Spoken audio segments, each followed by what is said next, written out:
If you find yourself banned from ProtonMail, you may want to appeal the decision. Here is a straightforward guide to help you through the process.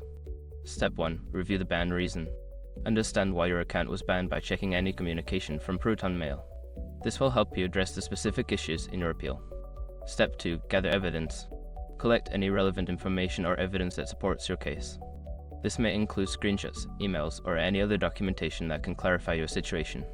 Step 3. Write your appeal. Draft a clear and concise appeal letter.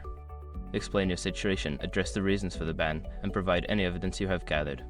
Be polite and professional in your tone. Step 4. Submit your appeal. Send your appeal to ProtonMail's support team.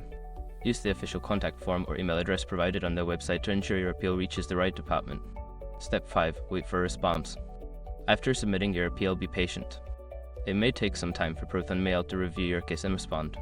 Check your email regularly for updates. By following these steps, you can effectively appeal your ban from ProtonMail. Good luck!